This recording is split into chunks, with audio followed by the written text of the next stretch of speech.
Terry, so good to see you, man. I've been looking forward to this for a very, very long time, and it's so good to see you. Oh, good to see you too, man. Good to see you. Let me get my permissions right there. There we go. Cool. Yeah.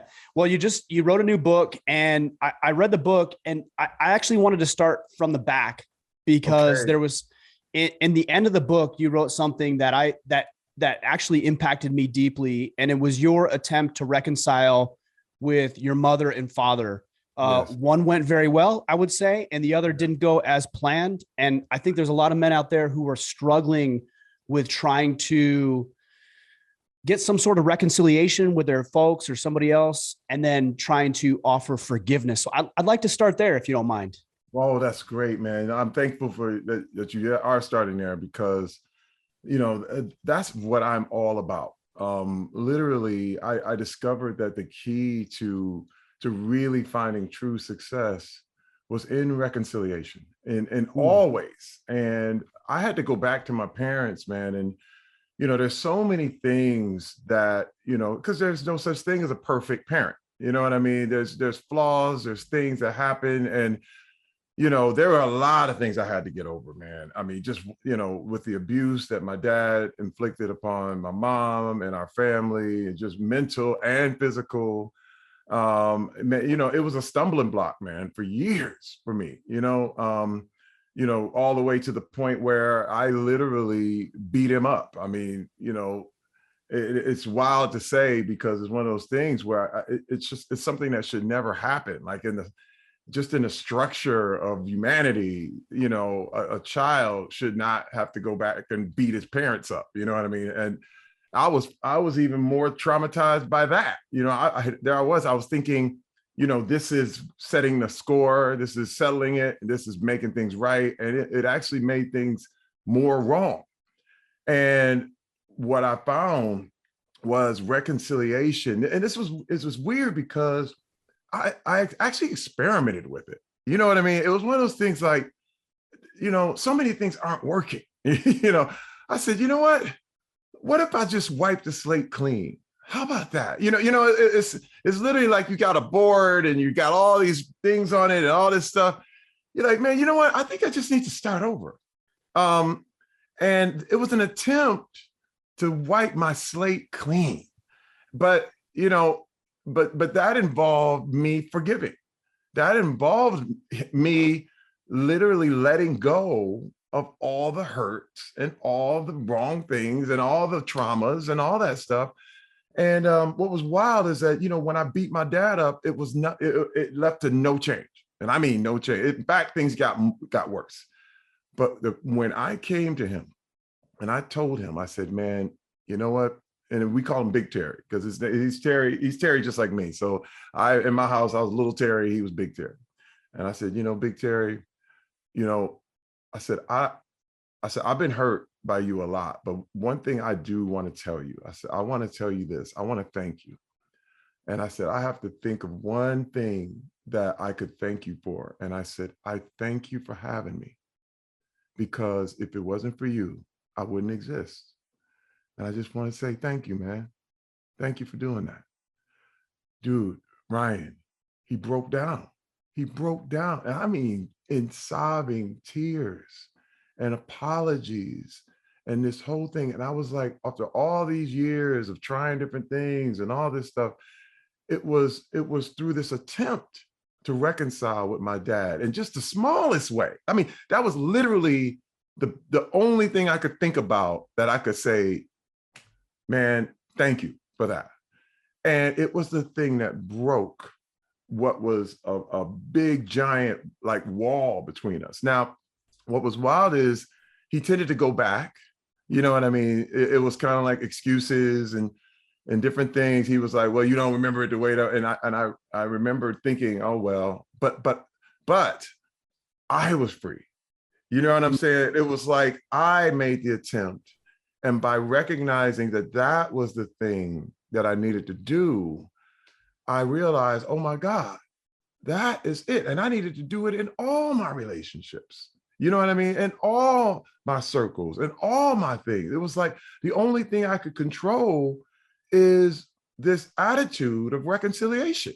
You know what I mean? I can't control whether somebody takes it or not. I can't control whether, I can, I can ask, or I can tell somebody that I forgive them, but it's up to them to receive it. But man, let me tell you, man, I was free. I was free. And I have to tell you this, even since I wrote the book, which is so wild because life keeps going. You know what I mean? So I wrote the fast. book, you put the period on, you slam it shut. Dude, he called me and he's like, Terry, I want a relationship, man. Mm. I really want a relationship with you. And I opened it back up again. You know what I'm saying? And I don't think I'll ever stop attempting to reconcile and make things right. But I do tend to, I have to keep my distance just so I make sure that he doesn't hurt me again in the wrong way. You know what I mean? And I have to be wise. It doesn't mean like, hey man, come over every day and we're hanging out and the whole thing, because there are some things that we have to grow into. But I'm always open. We can actually have a conversation on the phone and it doesn't end in yelling and screaming and someone's angry and whatever. It's a more understanding. And that's what comes with reconciliation. Like, what I love about that is that you don't have to agree. You know what I mean? Like, people think that reconciliation means you all have come to an agreement, but that's not true. You've agreed. What happens is you have said, all right, I acknowledge where you are and you acknowledge where I am. And now we're going to continue to live in this. You know what I mean? And me not borrowing you and you not borrowing me, but we actually are going to collaborate. But it just doesn't mean that we have to agree, which is a big, big misconception, I think, that people, have put on stuff like reconciliation and forgiveness and all this stuff. Like, you don't forget, you know what I mean? And there's a lot of things that you could say, well, I still have to be mindful and take care of my own psyche in these relationships. But man, it was so powerful. It was so life-changing. It was like a huge weight that had been on my back, like a giant rock, like Atlas, just rolled off my back. And I was able to be free, man. And I saw the difference. It was like the sun started shining again. I'm so glad you're talking about this, because even when I bring up the notion of forgiveness, there's a lot of men who understand, I think, where I'm coming from, and I think where you're coming from. But then there's also a lot of men who have so much anger and resentment and hostility and even vitriol towards another person. And it's almost as if that person doesn't deserve my forgiveness. And we think that we're doing it for somebody else. But what you're saying is we're not doing it for them. We're doing it for ourselves. That's right. And, now, Ryan, you gotta, you gotta know what's up with the culture, man. With male culture, hey, dude, we live in a revenge movie. Okay.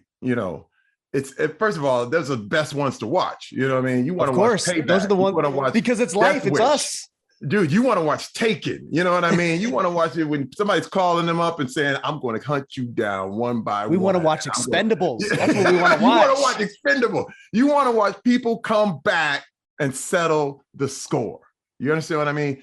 It's better than sex for a lot of men. I'm trying to tell you, the vision of getting all the people back who ever wronged you it's an amazing fantasy. But this is the problem.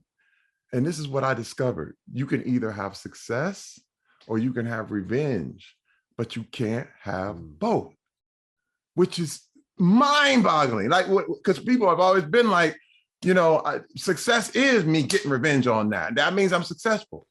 But what it does, it's low-hanging fruit. It has made you into the thing you despise. You know what I'm saying? Like, you're not God. You don't get to call that. You know what I'm saying? It's a success, however, is being able to walk away and being able to move beyond, being able to be in control and not be manipulated by what someone does to you or says about you, or, these kind of traumas that the true definition, I feel, of toughness is going through trauma, because we all do, and becoming and making yourself stronger because of it, without lashing out and without revenge and without all this stuff. Because again, this is why it goes to our core. You know what I mean? To as a man to get back. But let me tell you, can you fight everybody? Can you beat up everybody? Can you get revenge on everybody? Can you settle the score? Wait, first of all, is there really justice? You know, the question is, you know how rare justice really is? How many people have gotten away with crimes against humanity for eons? Getting justice is absolutely the most, it's as rare as a 50-pound diamond. Because when it happens, it's like, oh my God, it really all evened out. The scales evened out. But man, most of the time, you know what I mean? You're left with genocides and people crying. You're left with people, you know, someone that has left someone, you're left with divorces, you're left with broken families, you're left with molested people, and people got away with it. You understand what I mean? And what's so wild about that is that where you can't find justice, you can find freedom. Freedom is like, you know, an analogy I like to give is almost like, you know, is my favorite analogy is it's like a slave plantation, and all of the slaves have been set free. But you decide, as a former slave, I decide to go back to the front door on the plantation and knock on the door until that owner gives me what he owes me. But the fact is, but the other guy goes and just leaves and starts a new life and builds a new house and lives free and builds a family and has generations, and they don't even remember slavery anymore. But the other guy who's caught up in that stuff is still knocking on the door, demanding what he wanted and demanding that he get paid back because he has to settle the score. But I have decided I need freedom. I'm going to be that guy who's running away and who's going to decide to just start a new thing. There's enough room, there's enough space, there's enough riches, there's enough success out there that I can go and find a new place to live and establish a new reality for me and my family. And that's what I decided to do, man. I came up in Flint, Michigan, and it was really, really hard. You know, a poor kid in Flint, Michigan. And, you know, I had dreams of coming to California, and it was so far away from me. And it was so distant that I was like, how can I ever achieve it? How can I ever get there? And now I look and but you have to leave. You know what I mean? Like, it's like the success is not, if I remained in Flint, Michigan, there's no way I would be doing what I'm doing right now. Now I can always move back and try that, but you got to leave to find success. I had to come to California. You know what I mean? And by coming to California, by being here, oh my goodness, everything could happen. All the things, all the opportunities, everything I ever wanted, I found. You know what I mean? And then I can go back and bless the people in Flint that were there. You know what I mean? And all that stuff. So it's, dude, it's so, you know, because there's a lot of things we just assume. There's so many things that we just assume things are the way they are. And when in my book, I call it true power. When I say true power is literally the ability to control everything about you, your emotions, your feeling, your whatever you do, your actions, true control. Because let me tell you, man, Ryan, there was a time, man, where I had no control over any of it. When I was hungry, I ate. When I wanted sex, I got it. When I got mad, I lashed out. You know, my answer to every problem was like in a chess game when all of a sudden I couldn't figure out a move, I'd turn over the board. That was my answer to every problem. You know what I mean? And it's like, dude, if that's your answer, to turn over the board every time you face an obstacle, you are going to be, I mean, you're going to end up in jail or dead. That's just the way it is. It's really important. And I'm so glad you're going this route, because from the outside looking in, 99% of the people who see you are going to see a strong, physically powerful, assertive man. And, you know, Old Spice and Expendables and flexing my pecs and all this kind of stuff. But it's important that a guy like you who has that physical presence is talking about these other issues, which is more the soul, which is more the mind, that goes beyond just being physically dominant, like beating up my father, for example, and instead realizing what you call true power. That's right. That's right. You know, listen, you got to understand, I've been in the most competitive businesses you could imagine, from my 7 years in the NFL to the height of Hollywood. And it's extreme and there's a lot of blood. You know what I mean? Like intense rejection, intense fighting. I mean, when I look at the NFL, man, what was so crazy is just the level of brutality that I couldn't separate myself from it. You know what I mean? Because it worked. That's the thing. Like, that's what you're supposed to do. Being badass was part of the job, and you needed it. Like, it's a phrase I like to say. It's hard to play in the NFL with two good parents. You know what I mean? Because you play on pain. You play off the injuries, off the trauma, because men want to settle the score. You know, you get motivated by revenge. You get motivated by, I like to bring up The Last Dance, that Michael Jordan documentary. You know what I mean? And one of the things that he would do, it was like he would take everything personal, and it would drive you. When somebody just looked at you the wrong way, he took it personal. And again, a lot of guys look at that as, oh my God, that's how you do it. Right. And you will get a lot done. Like, you will be successful. And this is where I was. And listen, this is not to demonize Michael Jordan at all. I love Michael Jordan.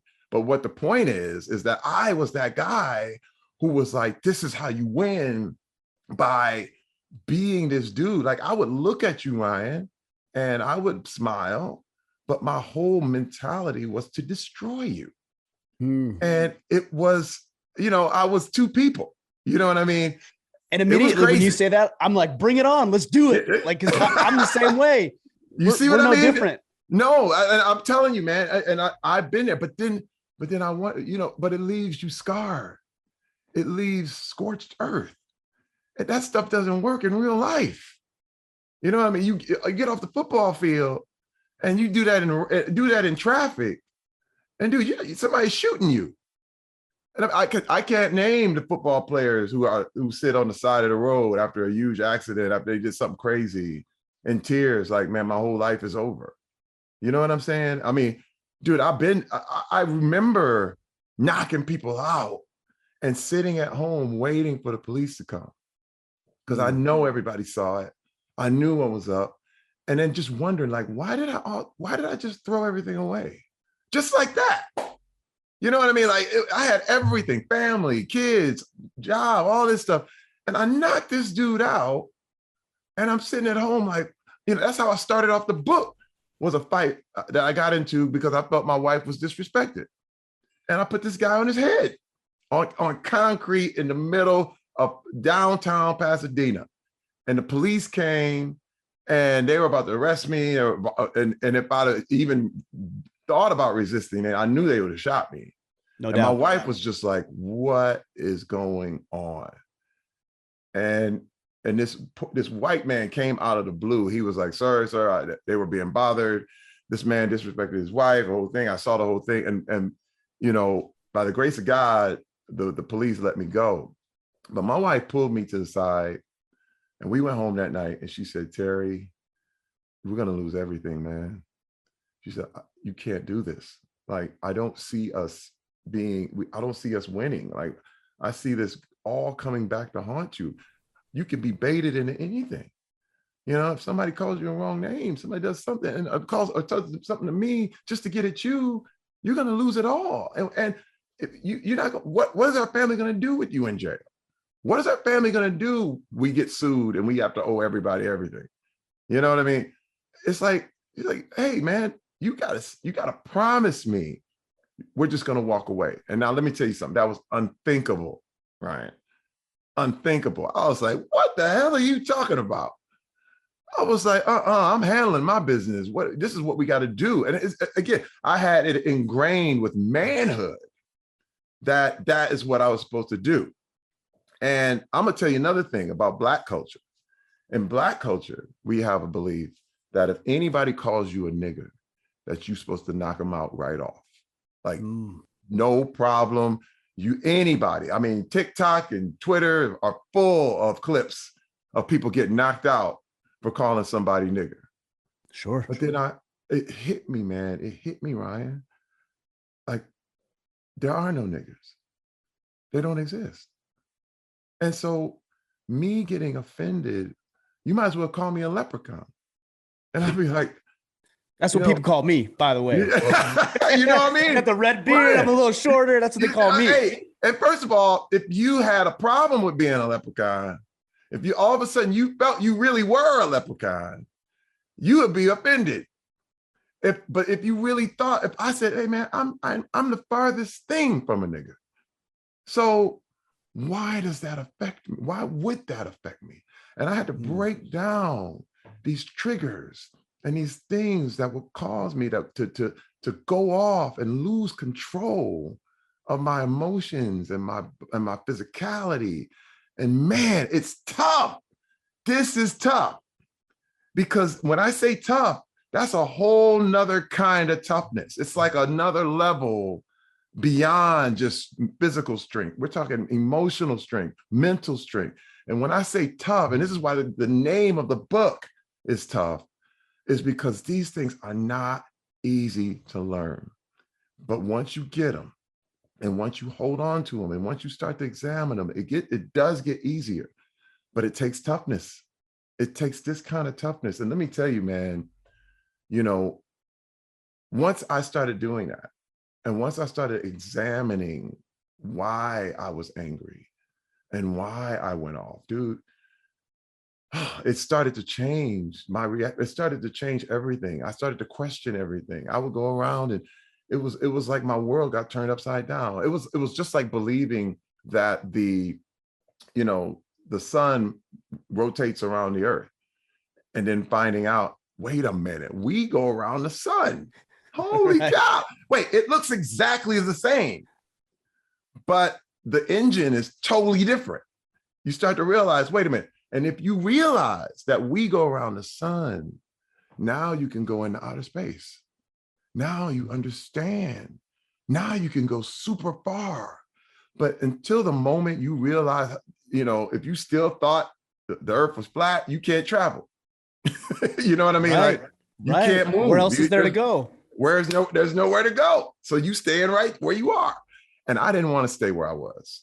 And I said, I got to get better. I have to. Again, the moment I beat up my dad, I was sitting there like, why did I do that? Why did I do that? Like, I can't control myself. You know what I'm saying? And a lot of men, and this is one reason why I wrote the book, man, because I wanted to let people know that they weren't alone. You know what I'm saying? They're not alone in these feelings. They're not alone in this and trying to handle look, man, jail is full of guys who just couldn't control themselves.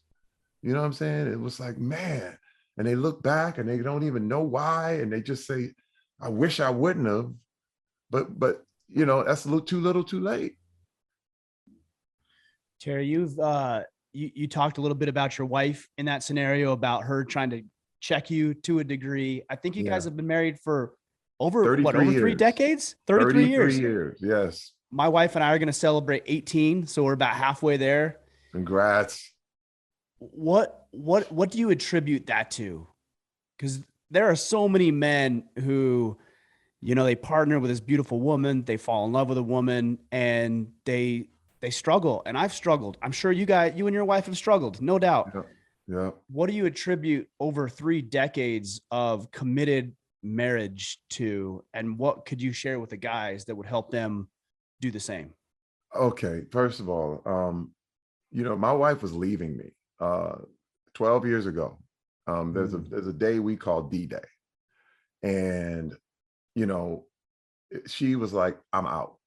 I'm done. And this is the thing, Ryan. And what's so amazing is that I was very successful at the time, still successful.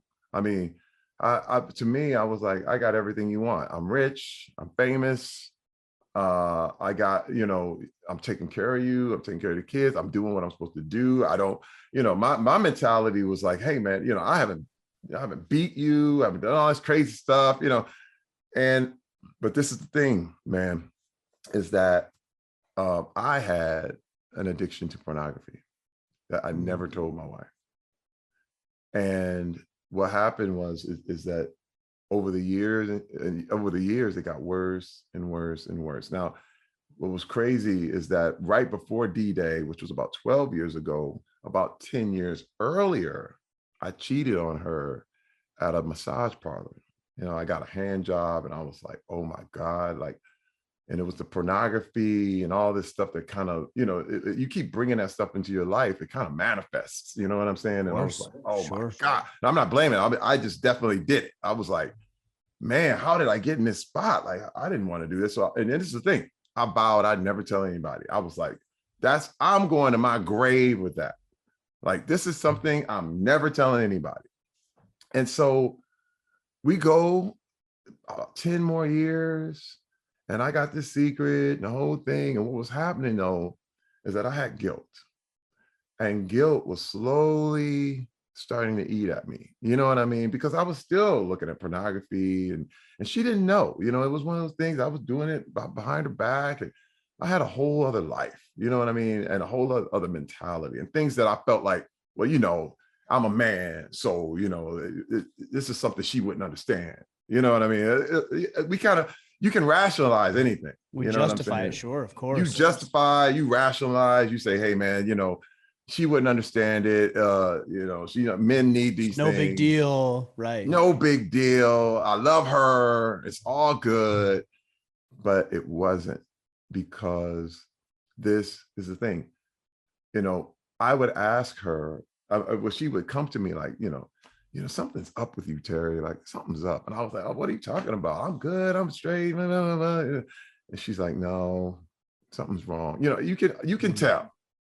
And I was hiding this secret, man. And then I would, the question I would ask was, why doesn't she believe me? And the thing was, it was wild, because I was actually blaming her for not believing me, right? But the question I really needed to ask was, why am I lying? Yes, that's the real question. Why am I lying? And what I found is I was in love with the image of Terry Crews. The image of Terry Crews as father, husband, superstar, actor, famous guy, the whole thing. And everybody knew my image. And I was prepared to keep that image at all costs, even though inside I was a totally different person. Inside, I would say, it was a different thing. But outside, it was like, oh, just keep this image up. And let me tell you, man, the world started to crumble slowly but surely. And D-Day was when she just confronted me hardcore. I was in New York, she was in California, and she said, Terry, what is it I don't know about you? Because, one lie has to turn into 10. That turns into 100. And then you start forgetting, which lie did I tell? You know what I mean? Like, what's happening, And she said, what is it I don't know about you? And Ryan, I was tired. I was tired of keeping a secret. I was tired of just running and escaping and lying. And I told her what had happened 10 years prior. And she couldn't believe it. To her, it had happened 10 minutes ago when she heard it. Right. Today. And I went, oh my God. And she was like, I'm out, man. I don't know you. And what was happening, and what had happened, Ryan, she had married an image. You know what I mean? And to find out it wasn't the person she married. You know what I mean? Like, that's a deep secret. It's like, and she was just going, wait a minute, you're not the person that I married. I'm out of here. And you know what I did, which was so idiotic? I was like, then go. I was like, I'm Terry Crews. Ego. In the ego hit right back. I was like, you know who I am? I was like, shoot, I'll find another one. It's no big deal. And let me tell you something. Hollywood does not, will not, and will never care that you have lost your family. They don't care. In fact, they'll go, hey man, we can put you in 2 more movies now. You don't have to go home. You know what I mean? It's no big deal. You know, the party's still going. And I was like, yeah, you know what? Hollywood doesn't care. So my business is not going to suffer because I wasn't honest. It's like, hey, whatever. That image isn't going to suffer. The image ain't going to suffer. So go. And she left. And then I was by myself and I said,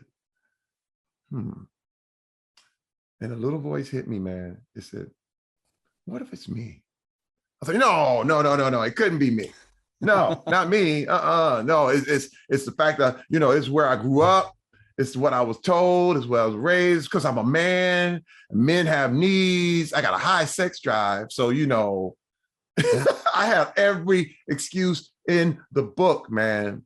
You know what I mean? I was like, hey, I'm famous now. So, you know, we have bigger needs than other people. Dude, justification, rationalization all day. And dude, none of it held up. Not one. And I said, what if it's me? And all of a sudden, it hit me. I said, it is me. It's me. Ryan, it's not me. I mean, it's not her, it's me. She had nothing to do with this. She's been a loyal, wonderful wife the whole time. And I had this double life. And I said, oh my God. I said, man, I got to change.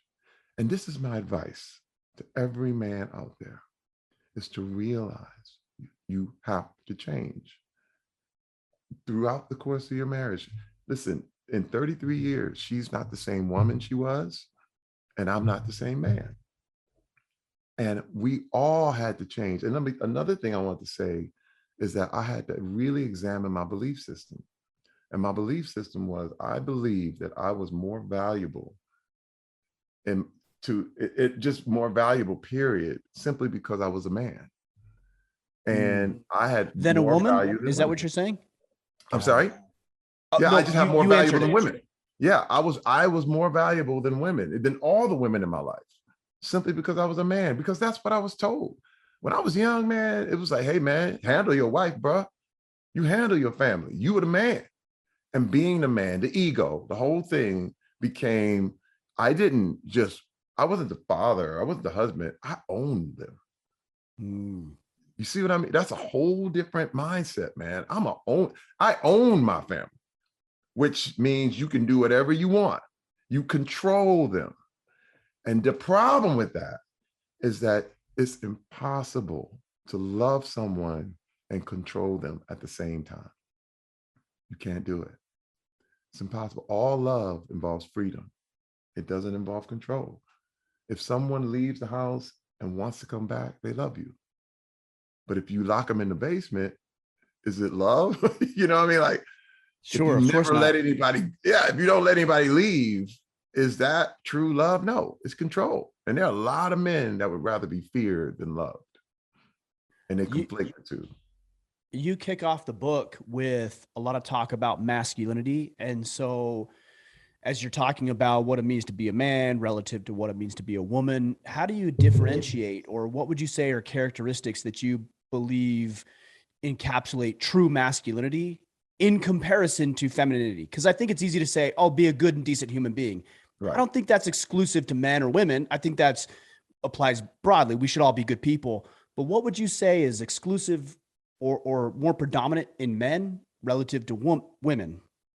For one, I look at our ability to protect, our ability to build, because you're talking physical strength is a huge difference between men and women. Okay, but for me, the difference is purposes.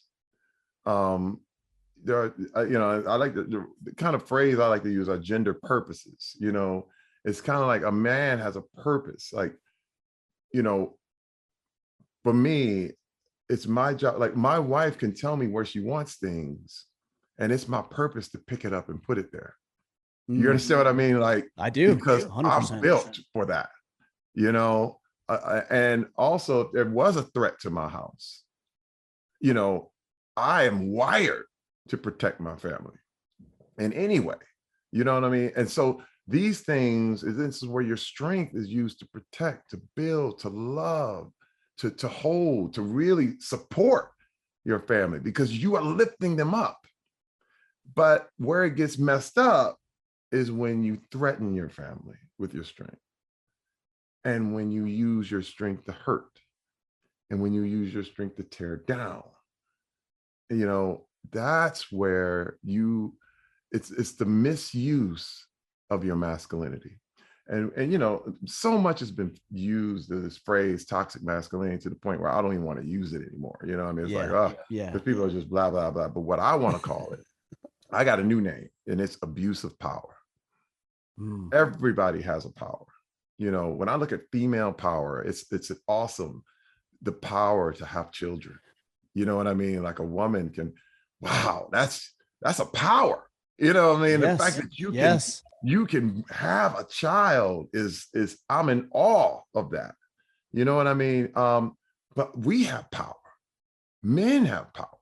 You see what I mean? And our power, I believe, is to protect and build and create a life for our family. You know, I have much more. It's weird because, you know, we all have desires, and men have our desire to work, and most men feel like, all right, you know, you get your purpose through your job, you know what I mean, and what you do, and these kind of things, and your duty becomes your joy. You know, it becomes this thing that makes you happy, you know, and I see that as a desire to really, really be the servant of your family. You know what I'm saying? Like, to be the greatest leader, you have to be the greatest servant. And when I took that frame of mind with my family, it was beautiful, man. It became, Dad can do it. You know, I had the endurance to do certain things. I had the strength to make it through. You want to go this way? Let's go. I can take you there. You know, when my kids tell me their goals, dude, I'm like a beeline. Like, man, look, let's do this together. I mean, me and my son, we wanted to build a computer. I said, man, you want to let's build. I had no idea how to do it, but dude, we had the best time in the world building this computer together. You know what I mean? And me showing him the parts and us learning it together. And I was like, this is my purpose. And let me tell you, I don't think I ever remember a happier time. Like me and my son building this stuff together, you know what I'm saying? And just making it, you know, it's like a dad at the grill. You know, he knows he's feeding everybody. You know what I mean? That's right. He's in the right place. Good. And not to be stereotypical, because again, whatever that is, it's about providing. You know what I mean? I think when you talk about true masculinity, it's about being a servant and providing. And it doesn't mean what I would call pathological altruism, which means you just give everybody everything they want to the point where they don't do anything. It's the knowledge of, hey, man, I can help you achieve your goal. Whatever my wife's goal is, I can help her achieve that. Whatever my daughter's goal is, I can help her get that. Whatever my son's goal is, whatever a family member's goal is, I can help you. I mean, I have to say, a real man feels absolutely, thoroughly joyful and happy to do that for the people he loves. And that's what I would say is the essence of masculinity. How did you discover this? Because I think there's another side of masculinity that we tend to at times gravitate towards taking care of ourselves and getting ours. You actually talk about that in the book, like getting mine, right? Yep. And we can use our strengths and our masculine characteristics to get ours, which I don't think is entirely wrong, but it's got to be balanced with making sure that, as you said, that we're working to be servants, we're working to protect and to serve other people. How did you find that out for yourself? Wow, man, because through the therapy I had to get into after my wife left, I Mm. went into therapy and I realized I had a problem. And, some people say it's impossible to be addicted to pornography. And I go, well, first of all, I couldn't stop. So Somebody, I don't know. I want to challenge that. So Yeah. I've never heard that before. You've heard that it's Oh, impossible to be yeah. addicted to Oh, pornography? I've heard it a lot. They go, well, it's just men or what, it's not a true addiction. You're just whatever. And I'm just like, well, Oh, interesting. especially in Hollywood, man, they go, that's not possible. And I go, well, first of all, I don't know what to tell you, but I couldn't stop. You know what I mean? Right. It was a thing Yeah. when day turned into night and you still watching it, I couldn't stop it, and it was a thing where, and what I found, and this is what I found out, is that because I had been exposed to pornography at a very, very young age, which is how most people get exposed to it, because pornography doesn't And hide. more, I imagine, for our Oh, young boys. come on, man. Listen, I had found magazines when I was around 9 or 10 years old. I didn't even know what sex was. Likewise. And I was Likewise. like, what? But I knew I couldn't stop. I was like, these ladies are beautiful. Oh my God. I knew I was looking at something amazing and wonderful, but I didn't know what to do. I didn't know what was Mm. happening. And what was happening to me is that I was numbing. It would take me out of the violence and that was in my household. Like the abuse and my fathers and drunken dad and religious mom and all this crazy stuff I was going through would disappear every time I looked at porn. And I Mm. mean, it was no troubles. It was a hit of dopamine like you wouldn't believe. It was like a crack hit, you know? And I went there and I discovered that, hey man, you have a problem. Now, this was the thing too, as a man, when you say get hours, I had this whole thing mentality that if I wanted sex, I was supposed to get it like that. Like, as you the woman, it's your job. And as my wife, if I want sex, I'm supposed to just, that's it. You know what I mean? And if you don't do And it, then I imagine even in your circumstance with who you are, your access to that, the fact that you're obviously well known. I mean, you're a sharp looking guy, like the access to it is probably more so than even the average or ordinary guy like myself. I mean, you got to put it out there. listen, first of all, the whole mentality was, well, look, I got to get it somewhere. Right. So, and my wife felt that pressure. And I let Mm, her feel that pressure. And it was wrong. Now, mm. Ryan, I'm gonna break it down to you, man. And this blew me away. And I said, wait a minute, man. The sex is not up to her. It's up to me. I said, I had to learn how to control my sexual urges, just like I control my food, just like I control my emotions, just like I control everything. So, you know what I did? Dude, and this was under guidance of a counselor. I went on a 90-day sex fast with my Mm. wife. And what was crazy, man, and this blew me away, dude. I said there's going to be no sex for 3 months, and we're going to be laying in the bed together. We're going to be living together. I'll see you in the shower. I'll do whatever, but I have to tell my body, no, no, Mm. and I mean no sex, no nothing. And dude, I fell more in love with her than I ever did. And let me tell you something. You ever have that time? You ever? I don't know if you were like me, but I remember a time when I was 12 and there was a girl I liked, and I was like, whatever she wants, I would do for her. I just felt those feelings of love for her, like, and it wasn't sexual at all. You know what I mean? It was pure. Yeah. It was like, I really care about this girl. Like, will you go with me? Here's a flower.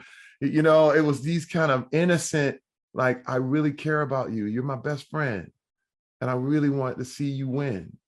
And I saw the beauty in a girl, not for her body or anything like that, but she was just beautiful for being her. Dude, it happened to my wife.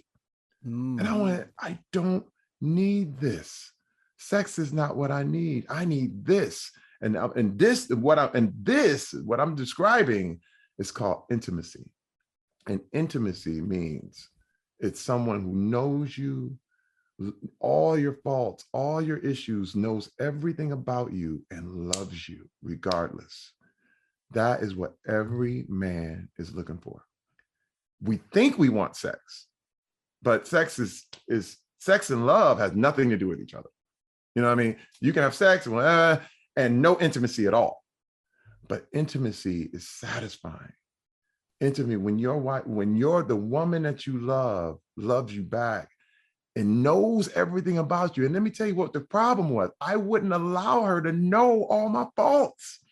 When I told my wife and we finally got back together, she was like, I wish you just would have told me.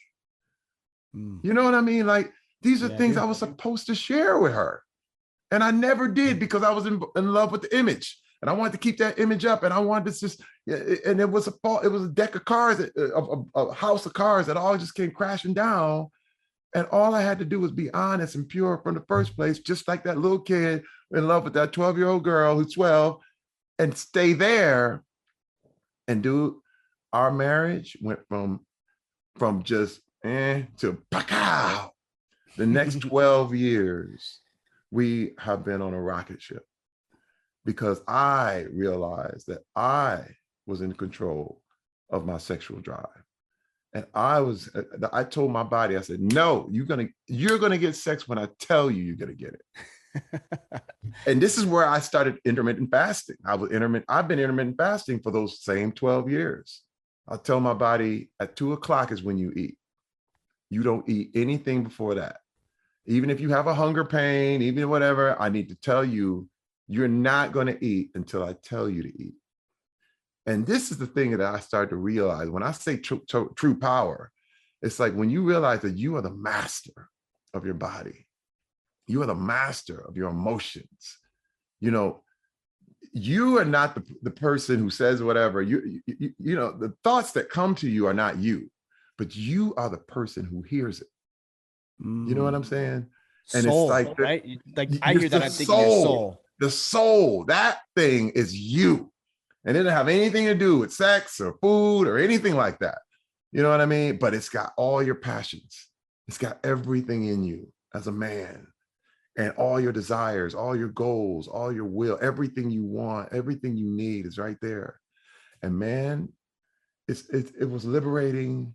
And I still have been going through tons of therapy, because another thing about therapy was that in my culture, it was looked down upon. You know what I mean? Like, I think that's just masculine. I think you're maybe alluding to maybe Black culture, but I just think that's men culture in general. It's men. Yeah, it's men too. See, because this is the thing. I'm mixed in a lot of different things. When you're talking about sports culture, there's Black culture, then there's male culture, there's Hollywood culture, and it all has misogyny and these expectations and all this stuff involved. And dude, I decided, hey man, this therapy stuff, I need it.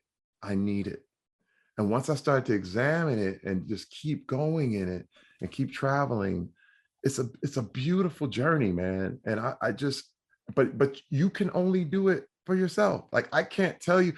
And this is why I wrote the book in stories, in the stories that in my life, because you're going to find it in a different way.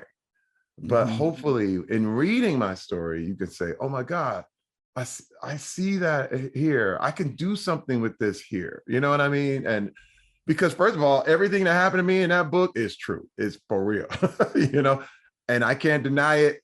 But I can tell you this, is that I would never go back, man. It's like I'm living a new life. It's like a whole nother life. And I love it here. I love it here. There's an old Terry, but also I have to look at it like this too. It's like a series of chess moves that, you know, you have to go backwards, go forward. You have to move all around. Sure. And I look back at those wrong things and I don't regret them either, because they showed me the way to go. You know what I'm saying? It's like, oh, I'm just thankful. And that's why I'm the most thankful man in Hollywood, maybe in America, dude, because I know where I could be. If I was still in the dark, you know, I'd be divorced, I'd be mean, and I probably would no longer be in Hollywood. You know, I'm gonna say this too, you know, when I look at what happened at the Academy Awards the other day, and Hey man, there was a time I was Will Smith. Mm, I could go off at any note in the middle of 100 million people watching, right. and you just can't control it. And you get up and you just smack somebody. But That's it a wild wasn't, thing. yeah, It's amazing me to think about. I could see how if you insulted me, I could see how I'd go to blows with you, like one on yeah, one. I could see how that yeah, would happen. But yeah. to have that much, um, to be that emotionally vested in it, that you would literally do it in front of millions and millions of people, there's a different level there. There's no control. But Right. I was there. Right. Listen, I think we've all I been there. I could see it, man. Wait. I did it in front of the streets of Pasadena when in a crowded Christmas shopping, bunch of people everywhere. You know what I mean? And I put this guy on his head on the concrete, and people were screaming and running. My wife was like, "What is happening?" Hey, man, I was Will, but it wasn't until I was Chris Rock that I learned how to take a blow and not let everything fall apart and keep my control. Because think about, what if Chris had fought back? What, it would have descended into chaos. The You know what I best mean? thing Chris Rock did in that situation, he's like, wow, that was the greatest moment in television history. I'm like, you are exactly right. And oh my gosh, how did you say that in that moment? That was a lot of control right there. But Chris will tell, listen, man, I know Chris. And lately he's been doing tons of therapy. He learned about himself. Now, I don't think he should have said the joke. It wasn't personally that funny. I think it's one of his worst jokes, to be honest. But the way he handled that, I went, that's power, man. That's power. That's where I need to be. And I did the same thing when that agent, my agent, molested me at a party, a Hollywood party back in 2017. And a lot of people, a lot of men still don't understand that. You know, the whole thing was, this guy, he was, I don't know what he was drunk or high or whatever. And this guy's the head of the motion picture department at William Morris. And he grabs my crotch. I'm sitting like, yo, man. And I push him back like, yo, what are you doing? And now listen, I don't even drink, Ryan. I don't drink. I don't smoke. I've never been high. I don't do that. You know, I mean, I'll tell you what my issues are. And it was with porn, but I'd never been an alcoholic simply because my father was like that. So I never drink. And I was sober and I was like, what is wrong with this dude? And then he came back at me and I was like, get off of me, man. Mm-hmm. And my wife was there. And you know what? My wife looked at me and we all played back to those times when I was knocking people out and the whole thing. And I remembered her promise. Because listen, there's no doubt I could have murdered that guy. And wait, and would have been justified, Ryan. Would have been justified. But you know what? Would you have believed me? Was there anybody in the world that would have believed me if I said, yeah, but No, he grabbed that would me? have been spun. Would anybody in this? And I'd say, and I beg to tell you, you wouldn't. If you say, yeah, I beg to differ. Because if I would have knocked him out and he would have, because I could kill somebody, I ain't gonna lie to you. And if he would have been really hurt, and the whole of Hollywood would have been like, Terry Crews got mad. He's Right. this big, angry dude who we will never hire again because he can't control himself. Let me ask you this in those situations, and I'm not talking about what other people perceive because they're going to perceive what they will, and you've dealt with your fair share of that. But in your own mind, how do you reconcile between, hey, I'm going to be the bigger man, or am I being a little bitch? Right. First of all, this is the thing. First of all, there's levels. You know what I mean? When you realize you have the power, if you ever, first of all, you can look at there's an example of a bouncer and a little drunk guy who had 15 beers. He doesn't know what's going on.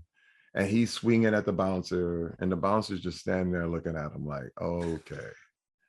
Now, if the bouncer hauled off and wiped his head, took his head off his shoulders, everybody would look like, oh, damn, that's too much. That's too much.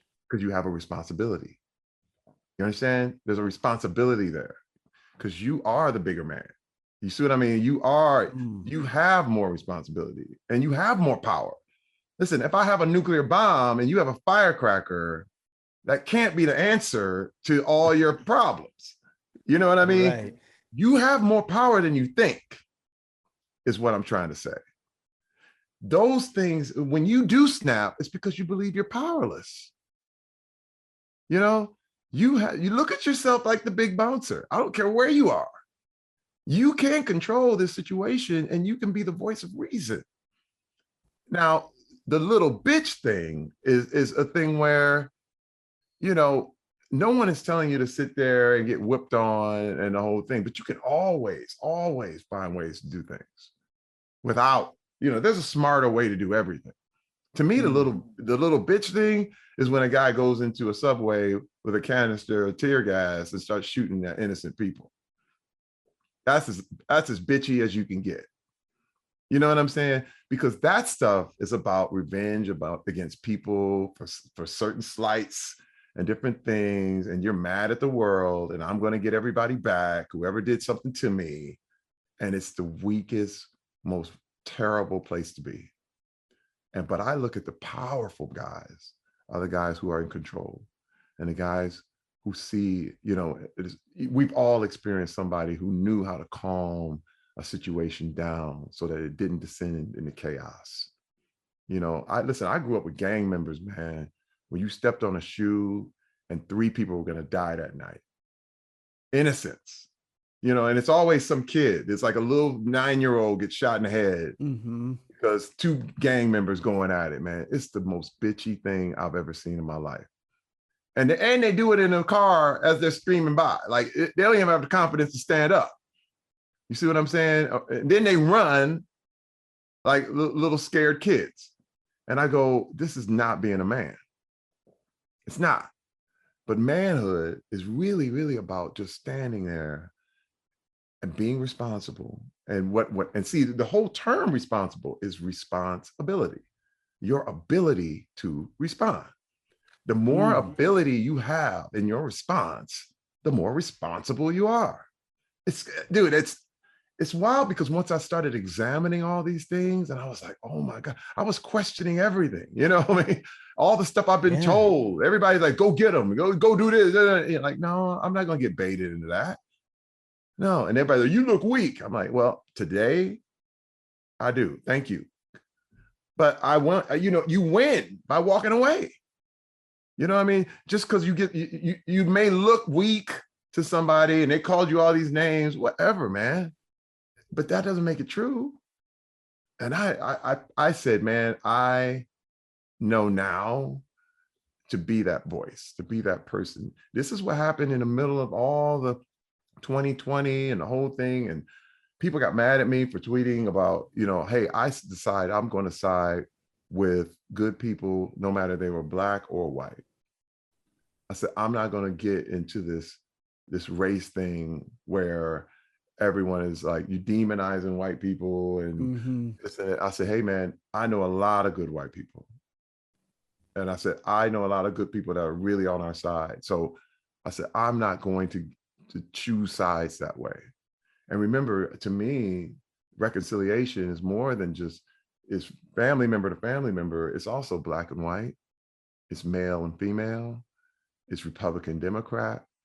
Reconciliation goes all the way across the board. Again, that does not mean we have to agree, but we have to live in this place together. And I decided I was going to unify with good people, no matter what they were, no matter their race, creed, ideology. I knew I needed to say that. And it got me, people got mad at me for saying that. I bet they did. I saw it. But to me, it was a tough stance to take. But I knew I needed to, because I needed to establish who I was. And I needed to not be scared. And see, these are things where someone needed to be the voice of reason. You know, I wanted to be that voice that stood in the middle of the chaos and said, hey, let's talk about this. Let's have some nuance about this. You know what I mean? You can't demonize either side. We all have to work on what this is. And dude, and that's where I still stand. And I will never change from that. Reconciliation is the first. And wait, any movement that doesn't start with reconciliation, I don't want any part of. Mm. Because what you're doing is you're just postponing a war. You know what I mean? It's literally like you take your ball and go home. I take my ball and go home. Eventually, you're going to be coming back fighting. You come back with bats, and then you come back with guns. It's not going to work.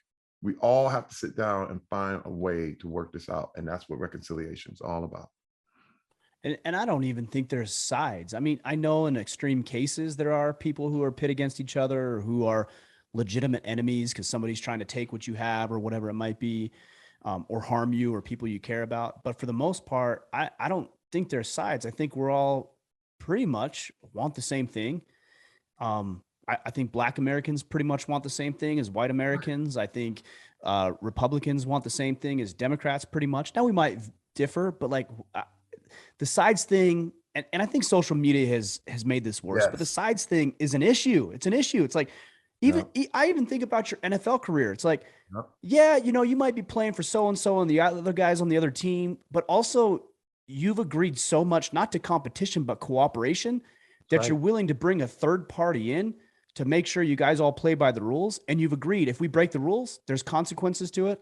So yes, it's competition, but it's also cooperation. That's right. That's right. Listen, we are more alike than we will ever be, not, you know, different. You know what I mean? We are 99.999% alike. Yes. I mean, no matter what. And that's every human being on earth. And the differences are so infinitesimal, you know, and you can't blow up the differences, you know, and that's what I refuse to do. And, but again, I'm thankful, man. I'm thankful for these revelations because you can see through problems. You know, you look at problems a different way. And I'm just thankful that I realize I'm not fighting people. I'm fighting mindsets, you know, and fighting errant beliefs and, you know, so you learn not to take it out on people. You can count some of these things. Like I said, if someone called me a nigger, I could count it as just ignorance. It's just they don't know. And I don't have to take it personal and get angry. And I just say, you know, one day they'll find out. You know what I'm saying? And it's a powerful place to be, man. I'm just telling you, because I used to be able to be manipulated any which way. The wind blew left, I'm going left. The wind blew to the right, there I go, you know? But it feels good to be able to stand and walk where I want to go and just keep going that way, no matter which way the wind is going. It's so refreshing and good to see the depth because, again, I think a lot of people see you as the persona, right? Because that's what we get. Like that's the access that we have. And so to see the depth of it is really, really powerful. I loved your book, man. Great book. I'm excited to get it out to the guys. I do have to tell you this. You have a distinct honor. You don't know it, but you have a distinct honor on the Order Man podcast. I posted a picture on Instagram of this book the other day, and my mom said, "You're interviewing Terry Crews?" And I said, "Yeah, I am." Bro, I've done 350 plus interviews over 7 years. Not one single time has my mother ever said, "Oh, I love that person you're having on." But she said it about you. Do me a favor, Terry, if you would. Will you just say hello to Joan? Thank you for being, whatever comes to your mind. You got it. Hey, Joan, how you doing? It's Terry Crews. I want to thank you for being a fan and just for hanging in with me. Just had a great time with your son on his podcast. And God bless you, Joan. Thank you. Awesome. That's going to make her day. I appreciate it, man. That's good. That's great, man. Thank you. I'm sorry, but I got Siri in the background. Just no problem. Out of nowhere. I'm like, no they're problem. Watching us, man. They're watching us. They are always watching and listening. Well, Terry, I appreciate you. Thanks for joining me on the podcast. Keep up the great work. I'm excited to get it out to the guys. I know they are too. Thank you again. I really, really appreciate it. Hey, I am honored, man. Really enjoyed this conversation. Thank you, Ryan.